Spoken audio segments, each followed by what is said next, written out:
గోపాలరావు గారు, ఇప్పుడు మీ గ్రూప్ లో మన ఫర్టిలైజర్స్ ఎక్స్ ఎంప్లాయీస్ గ్రూప్ లో, ఎఫ్సి ఎంప్లాయీస్ గ్రూప్ లో తక్కువ ఏ వయసు వాళ్ళు ఉన్నారు, ఎక్కువ ఏ వయసు వాళ్ళు ఉన్నారు? మన గ్రూప్ లో యాక్చువల్ గా సిఎంటి ఫస్ట్ బ్యాచ్ ఉన్నది, సెకండ్ బ్యాచ్ ఉన్నది. 72 years 70 years వాళ్ళు ఉన్నారు. వాళ్ళందరూ మంచి ఫ్రెండ్స్ వాళ్ళు. ఎందుకంటే నంగల్ నమ్రు పీడ ఆడ ట్రైనింగ్ చేసిన వాళ్ళు మామ అనుకుందరు, తమ్మి అనుకుందరు, అన్న అనుకుందరు. ఎంతో లవ్ అండ్ అఫెక్షన్. చాలా వాళ్ళ నిక్ నేమ్స్ ఉంటుండే. వాళ్ళకు నిక్ నేమ్స్ ఉంటుండే, చెప్పండి. నిక్ నేమ్స్ ఉంటుండే. అటువంటి వాళ్ళ ప్రేమ మా గ్రూపులలో చూస్తూ ఉంటాం అప్పుడప్పుడు. అట్లా మన 60 years వాళ్ళు, 65 years వాళ్ళు కూడా ఉంటారు. అయితే ఏంటి అంటే అందరూ ఎబో 65 years వాళ్ళే. అంతే ఎబో 60 years 65 years వాళ్ళు. 75 80 అనేది ఇక మాక్సిమం సీనియర్ ఎంప్లాయీస్. ఓకే, వాళ్ళు 75 to 80 చాలా తక్కువ, ఫ్యూ మెంబర్స్ అట్లా. రామ్ దివాకర్ గారు, ఇప్పుడు ఈ కుటుంబ సభ్యులు వాళ్ళ అంటే దినవార కార్యక్రమాలు, లేకపోతే అంతిమ సంస్కారాలు, లేక ఇలాంటివి జరుగుతుంటాయి కదా, దాన సంస్కారాలు, వీటిలో ఆయా ప్రాంతాల్లో ఉండేటువంటి ఎఫ్సి ఎంప్లాయీస్ అందరూ కూడా హాజరు కండి ఆ అంతిమ యాత్రలో అతనికి శ్రద్ధాంజలి ఘటించండి, లేకపోతే అతని జ్ఞాపకాలను నెమరేసుకోండి అనేటువంటి వాటిని కూడా మీరు చెప్తుంటారా?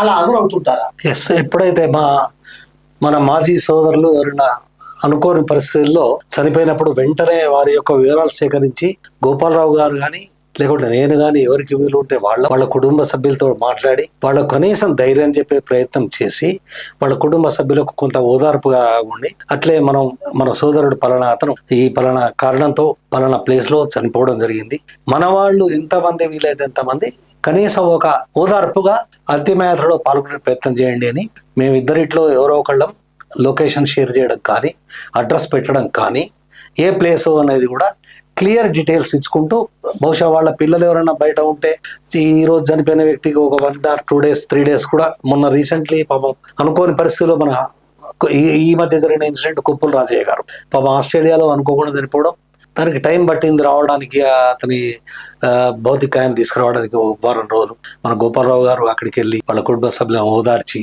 వాళ్ళ అబ్బాయితోటి, భార్యతోటి, వాళ్ళ పిల్లలతోటి మాట్లాడి ఓదార్పు చెప్పడం. సో ఇవన్నీ సాధ్యమైనంత వరకు ఎవరికి వీలైతే వాళ్ళు, గోపాలరావు గారు కొంచెం ఎక్కువ, ఎందుకంటే ఆయనకున్న ఇంటరాక్షన్ ఎక్కువ కాబట్టి ఆయన కొంచెం ఎక్కువ పాటు తీసుకుంటుంటాడు.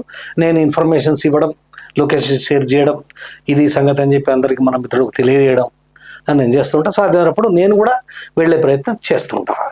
ఒక గ్రూప్ అనగానే, ఒక ఫ్యాక్టరీ అనగానే, కొంత సమూహం అనగానే వివిధ రాజకీయ అభిప్రాయాలు కలిగిన వాళ్ళు ఉంటారు, వివిధ ఆలోచనలు ఆచరణలు కలిగిన వాళ్ళు ఉంటారు. అలాగే ఎఫ్సి ఎంప్లాయీస్ వాట్సాప్ గ్రూప్ లో కూడా ఆ విధంగా ఉంటుంటారు కదా. మరి ఈ గ్రూప్ లో వాట్సాప్ లో యుద్ధం ఏమైనా జరుగుతుంటుందా? ఈ సోషల్ మీడియా యుద్ధాలు ఈ గ్రూప్ లో ఏమైనా జరిగి మీ ఫోన్లు బలిగిపోయే పరిస్థితులు ఏమైనా వస్తుంటాయా? మీ తలలు బొప్పి కట్టే పరిస్థితులు ఏమైనా వస్తుంటాయా? అలాంటి అనుభవాలు మీకు ఏమైనా ఉన్నాయా? మీరు చెప్పినా వినకుండా, లేక మేము అట్లే చేస్తాం ఏం చేసుకుంటాం పో అంటారా? వాళ్ళని తీసేయలేక, ఉంచుకోలేక మీరు ఏం చేయగలుగుతున్నారు? గ్రూప్ స్టార్ట్ చేసింది 2015 అప్పుడు. అప్పటికెళ్ళి ఇప్పటిదాకా చాలా మంది, అంటే స్టార్టింగ్ పీరియడ్ లో మోడీ గారిని చాలా అప్పర్ హ్యాండ్, లేకపోతే బాబు గారిని ఇట్లా, లేకపోతే కేసీఆర్ని అట్లా నానా ఎన్నో పార్టీల ఫ్రెండ్స్. మా ఎఫ్సి అంటేనే అన్ని పార్టీల వాళ్ళు ఉన్నారు ఆడ. భారతదేశంలో ఉన్న పార్టీలు ఎన్ని ఉన్నాయో అంతమంది మా ఎఫ్సిలో కార్యకర్తలు ఉన్నారు, నాయకులు ఉన్నారు, పెద్ద నాయకులు ఉన్నారు. అయితే ఏంటంటే వాళ్ళందరినీ చాలా మట్టుకు స్టార్టింగ్ లో చాలా ట్రబుల్ అయింది వాళ్ళందరినీ కన్విన్స్ చేయడానికి. This group is meant for only for develop our relationship like earlier. మనం ఇది ఒక ఫ్యామిలీ గ్రూప్, ఇది ఒక మన కుటుంబ గ్రూప్. దీన్ని మనకు ఆపదల సంపదల దాంట్లో ఈ మెసేజ్లు, పాత జ్ఞాపకాలు అన్ని డెవలప్ చేయడానికే కానీ అట్లా మతం, పాలిటిక్స్ ఇవి అవన్నీ రావద్దు. వీడికి రిపీటెడ్ మెసేజ్ రావద్దు, రోజుకు 5 మెసేజ్లే ఇంపార్టెంట్ మెసేజ్ పంపించండి అని చాలా కంట్రోల్ చేసి ఇప్పుడు ఒక స్ట్రీమ్ లైన్కి వచ్చింది. ఇప్పుడు అటువంటి బాధలు ఏం లేవు.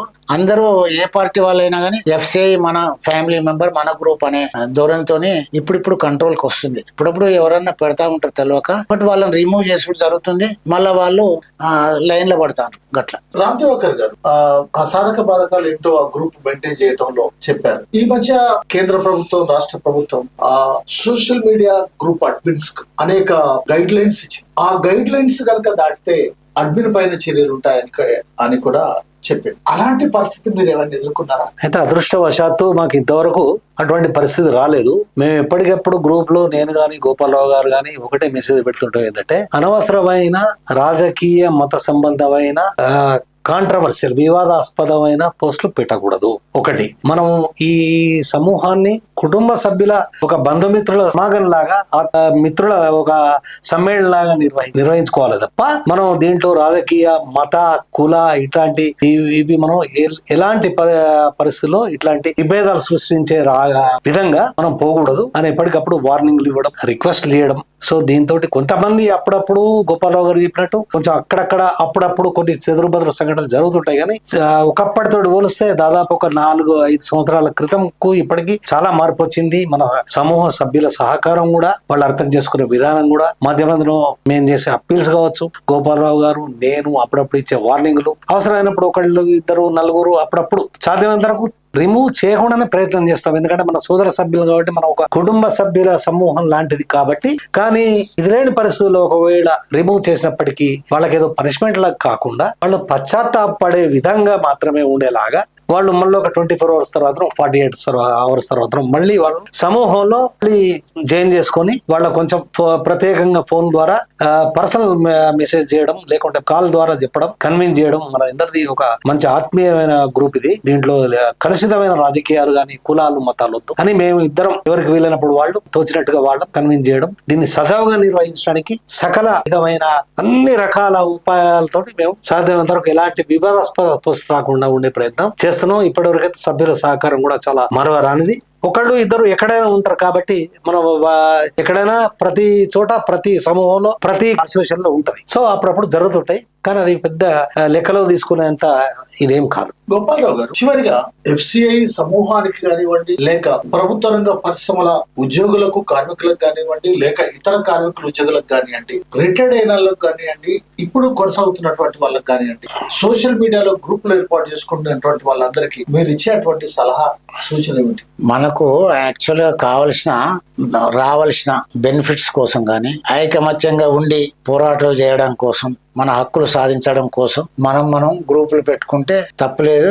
ఆ విధంగానే మనం యాక్చువల్ గా పనుల గురించి కూడా ఒక విధంగా మన గ్రూపు చాలా మట్టుకు పనిచేస్తుంది. మన పెన్షన్ గురించి కానీ, ఇంక ఇతరత్ర మెడికల్ ఫెసిలిటీస్ గురించి కానీ, సిఎస్ఆర్ ఫండ్స్ గురించి కానీ, మన సమూహంలో ఉన్న సోదరులు కొంతమంది చాలా మంది టైం హెచ్చించి వాళ్ళు స్పేర్ చేసి ధర్నాలు చేయడం, రిప్రజెంటేషన్లు పంపడం, మెయిల్స్ పంపడం చాలా మంది చేస్తున్నారు. మన ఈ గ్రూప్ చేయబట్టి కొంచెం నేను ఈ పని చేస్తున్నా, నా చేతిలో ఇది ఉంది, నేను మెయిల్ పంపిస్తున్నా, నేను ప్రైమ్ మినిస్టర్ పంపిస్తున్నా, నేను పిఎఫ్ ఆఫీస్ దగ్గర ధర్నా చేస్తున్నా, అట్లాంటి మన ఒకళ్ళు చూసి ఒకళ్ళు మోటివేట్ అవడానికి, మన హక్కులు సాధించడానికి కూడా ఇది మనకు సాధ్యమవుతుందని చెప్పక తప్పదు. It is an excellent dais.